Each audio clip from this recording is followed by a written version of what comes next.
My first professional work was with community organizing. It was funding community organizing. I was on this committee that made grants all around the country.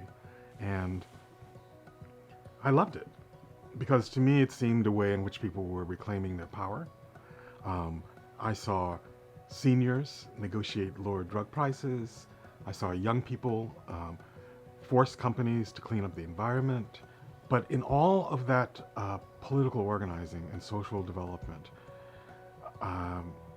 it just struck me that something was missing. Because sometimes people ended up having much more political sway. I mean, I grew up during a time when the first black mayor took over, like Cleveland, and then a series sort of followed around the country, and they inherited a hollowed-out shell. When I began to hear of experiments around cooperative ownership, I thought, this is it. We need political democracy, but we also need people's ownership over our resources. And when I began to sort of uncover examples of that happening, I began to realize how utterly big this thing could get. We usually think of a cooperative here and there. Once in a while, like in Seattle, you might have a whole bunch of cooperatives that are not just cooperatively owned, but they sort of intertwine a little bit. But when someone showed me the model about Mondragon, Spain, the last time I checked, it was like 250 companies, 170,000 worker owners, vertically integrated, multiple industries. They are the 10th largest corporation in Spain. It's all community owned, community governed. This is where we need to go. This is where we need to go. We can't just stop at political democracy. Reading about the organizing practice of other folks, getting an understanding of how movements can literally shift the social consciousness, that gives me hope. I don't think it's the majority of people that we really need to worry about. We need to inspire them with a vision so that they can begin to actually step into their power. They need to hear a different story. I mean, the way in which we ground ourselves in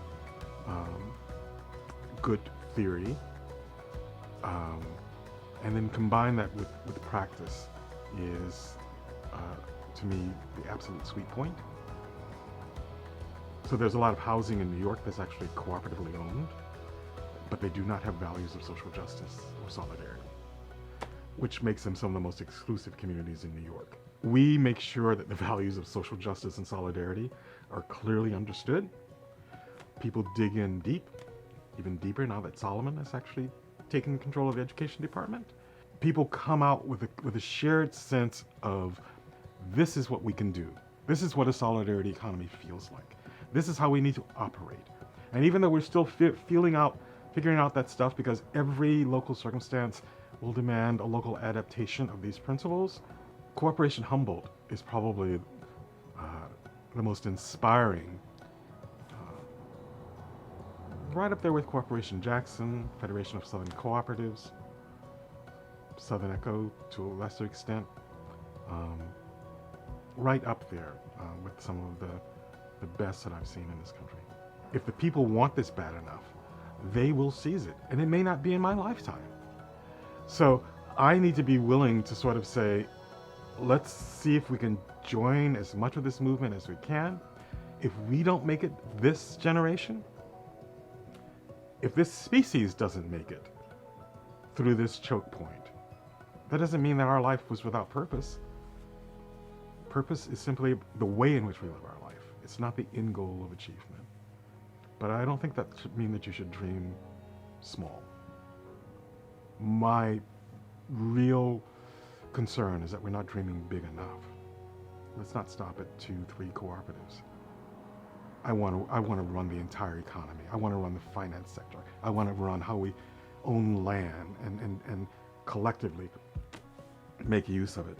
I want to own how we do food production. I want to own what employment looks like for those who can't work or those who have artistic sensibilities and want to be able to use those.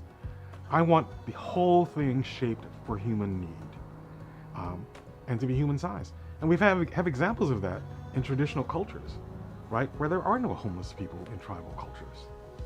You know, and this area here, you know, that we got land that we're sitting on, one of the most protein-rich places in the country, managed for millennia to maintain that level of prosperity. People don't realize that the average person in traditional society worked about 3 to 6 hours a week. The rest of the time was spent in social engagement, you know? And actually to be in community authentically takes a lot of work and energy. So it's not like, you know, oh, did 6 hours of work, I just kick back, you know, drink palm beer or whatever, you know? It's like, no, how's my niece doing? How's my nephew doing? How's the rest of the village nurturing its leadership? You know? Is the drummer's hands sore? You know?